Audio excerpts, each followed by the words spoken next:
జై తెలుగుదేశం, జై తెలుగుదేశం, జై తెలుగుదేశం, జోహార్ ఇండియా,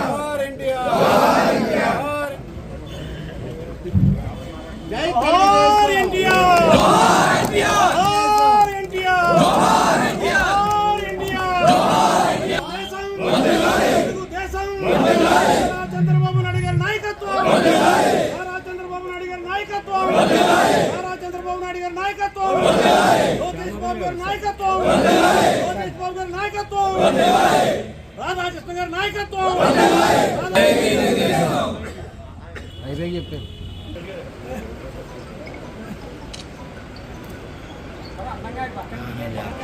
జోహార్ లోకేష్ నాయకత్వం, లోకేష్ నాయకత్వం. జై తెలుగుదేశం, జై తెలుగుదేశం, జై తెలుగుదేశం.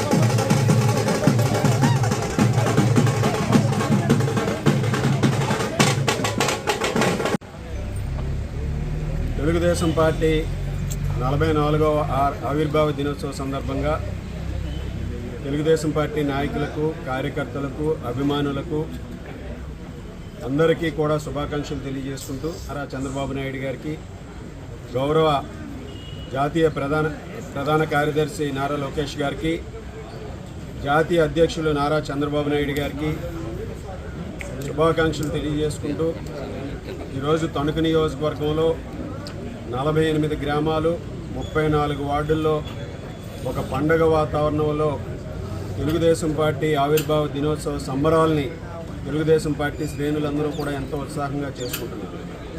అదేవిధంగా ప్రతిరోజు కూడా ప్రతి కార్యక్రమం కూడా ఈరోజు తెలుగుదేశం పార్టీ శ్రేణులు వాడవాడల జెండా ఎగరవేయడం కానీ, జెండాల ఆవిష్కరణ కానీ, అదేవిధంగా తణుకు నుంచి అత్తిలి వరకు కూడా సైకిల్ యాత్ర ద్వారా తెలుగుదేశం పార్టీ శ్రేణులు ఈరోజు తెలుగుదేశం పార్టీ ఆవిర్భావ వేడుకలను ఎంతో ఘనంగా నిర్వహించుకుంటున్నారు.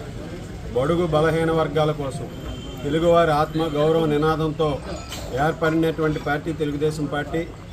స్వర్గీయ నందమూరి తారక రామారావు గారు రాజకీయాల్లో అరంగేట్రం చేసి కేవలం 9 నెలల్లో తెలుగుదేశం పార్టీని అధికారంలోకి తీసుకొచ్చి బడుగు బలహీన వర్గాలకి, విద్యావంతులకు, యువకులకు రాజకీయ అవకాశాలు కల్పించి అనేక దిగువ మధ్యతరగతి పేద ప్రజల్ని నాయకులుగా తయారు చేసి రాజకీయ అవకాశాలు ఇచ్చి అలాగే శాసనసభ్యులుగా, మంత్రులుగా చేసినటువంటి ఘనత తెలుగుదేశం పార్టీ.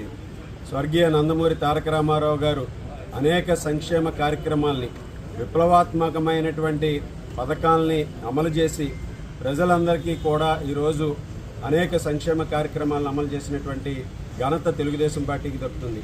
ఆ రోజు ఢిల్లీకి వ్యతిరేకంగా ఆత్మగౌరవ నినాదంతో ఏర్పడినటువంటి పార్టీని తరువాత కాలంలో తెలుగువారిలో ఆత్మవిశ్వాసం నింపే విధంగా ఐటీ రంగాన్ని రావటం కానీ, వివిధ రంగాల్లో తెలుగువారి ముద్ర వేయటంలో కానీ గౌరవ ముఖ్యమంత్రి తెలుగుదేశం పార్టీ జాతీయ అధ్యక్షులు చంద్రబాబు నాయుడు గారి యొక్క పరిపాలన దక్షత మనందరికీ కూడా తెలుసు.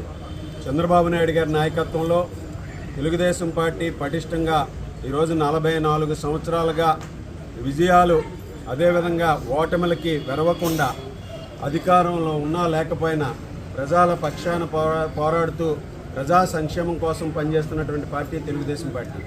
ఈరోజు కార్యకర్తే అధినేతగా అదే నినాదంతో ముందుకు వెళ్తున్నటువంటి మా యువ నాయకులు లోకేష్ గారి నాయకత్వంలో కార్యకర్తల సంక్షేమ నిధిని ఏర్పరిచి కార్యకర్తల సంక్షేమాలన్నీ కూడా ఈరోజు అన్ని విధాలుగాను కూడా అండగా నిలబడే విధంగా కూడా ఈరోజు తెలుగుదేశం పార్టీ కార్యకర్తల సంక్షేమాన్ని ముందుకు తీసుకువెళ్తున్నటువంటి నాయకులు లోకేష్ గారు.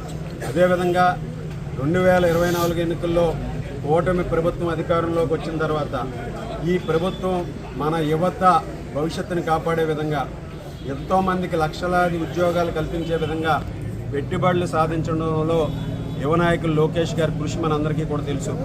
ఈరోజు లోకేష్ గారు కృషితో దేశ విదేశాల్లో ఉన్నటువంటి ప్రముఖ సంస్థలు మన ఆంధ్రప్రదేశ్లో పెట్టుబడులు పెడుతున్నాయంటే దానికి కారణం చంద్రబాబు నాయుడు గారి యొక్క బ్రాండు సిబిఎన్ అనే 3 అక్షరాలు. ఆ విధంగా తెలుగుదేశం పార్టీ అధికారంలో ఉంటే ఎప్పుడూ కూడా అభివృద్ధి సంక్షేమంతో ఒక సుపరిపాలన అందించడం, అదేవిధంగా ప్రతిపక్షంలో ఉన్న రాష్ట్ర ప్రజలకు అండగా ఉండటం, ఎక్కడ ఉన్నా సరే ప్రపంచంలో ఉన్నటువంటి తెలుగువారందరూ కూడా బాగుండాలి, తెలుగువారందరూ కూడా ఈరోజు అభివృద్ధి పదంలో నడవాలని ఆకాంక్షించే పార్టీ తెలుగుదేశం పార్టీ. ఈరోజు తణుకు నియోజకవర్గంలో కూడా దాదాపు 44 సంవత్సరాలుగా తెలుగుదేశం పార్టీ జెండా మోస్తూ తెలుగుదేశం పార్టీకి అండగా నిలబడినటువంటి కార్యకర్తలందరికీ కూడా పేరు పేరున శిరస్సు వంచి ధన్యవాదాలు తెలియజేస్తూ లోకేష్ గారి నాయకత్వం.